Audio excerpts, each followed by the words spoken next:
अस्सलामुअलैकुम दोस्तों, mega soap serial पापनगर जंजईंदड़ नई एपिसोड्स में छा थींदो ऐं छा थियण वारो आहे।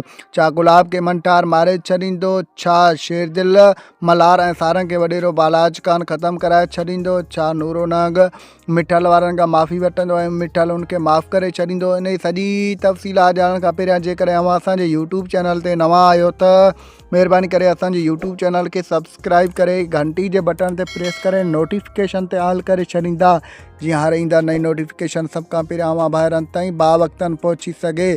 दोस्तों हाणे हलूं था पंहिंजी मेन ॻाल्हि ॿोल तरफ़। दोस्तों इहो बि ज़रूरु ॿुधाइजो त कहिड़ो दोस्त कहिड़े शहर खां कहिड़े ज़िले खां ॾिसी रहियो आहे, कमेंट सेक्शन में ज़रूरु ॿुधाईंदा। हाणे हलूं था पंहिंजी मेन ॻाल्हि ॿोल तरफ़। जीअं त मेगा सोप सीरियल पापनगर जंजईंदड़ नई एपिसोड्स में हिकु नओं ट्विस्ट एंड टंग सां अचण वारा आहिनि। तव्हांखे ॾिसण वटां मिलंदो त वॾेरो बालाज खान कमीनो शेरदिल मल्हार ऐं उनजे सौटु सारंग खे हाणे ख़त्मु करण जी कोशिशि कंदो।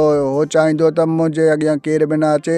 हो मल्हार वारनि खे इन करे मारण जी कोशिशि करे थो, छो जो मल्हार राबेल सां मोहबत कंदो आहे ऐं बालाज खान चाहे थो त मां राबेल सां शादी कयां, ॿियो केर बि राबेल सां शादी न करे सघे। ॿिए तरफ़ तव्हांखे ॾिसण वटां मिलंदो त शेरदिल जो चाचो शेरदिल खे ॾाढी सम्झाइण जी कोशिशि कंदो ऐं हुनजा मासात बि हुनखे सम्झाइण जी कोशिशि कंदा त वॾेरनि जी थोरी घणी तोखे ग़ुलामी दुआ सलामी करणी पवंदी, न त तोखे वॾेरा माराए छॾींदा। शेरदिल चवंदो मां कॾहिं बि कंहिंखां डिॼण वारो न आहियां, छो जो मुंहिंजे दिलि में शींहं दिलि आहे, मूंखे इहे दुश्मन मूंखे कुझु बि न करे सघंदा।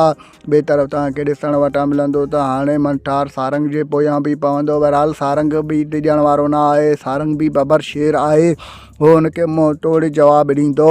दोस्तों असांजो रिपोर्ट अव्हांखे कीअं लॻो, जेकॾहिं पसंदि आयो हुजे त महिरबानी करे कमेंट सेक्शन में पंहिंजो क़ीमती राय ज़रूरु ॾींदा। ऐं दोस्त कहिड़े कहिड़े शहर खां ॾिसी रहिया आहिनि ऐं पंहिंजे शहर जो नालो कमेंट सेक्शन में ज़रूरु ॿुधाईंदा। ॾींदा असांखे इजाज़त, रखंदा पंहिंजो ख़्यालु। अल्लाह हाफ़िज़। Thanks for the watching. Javed Ali जलालानी।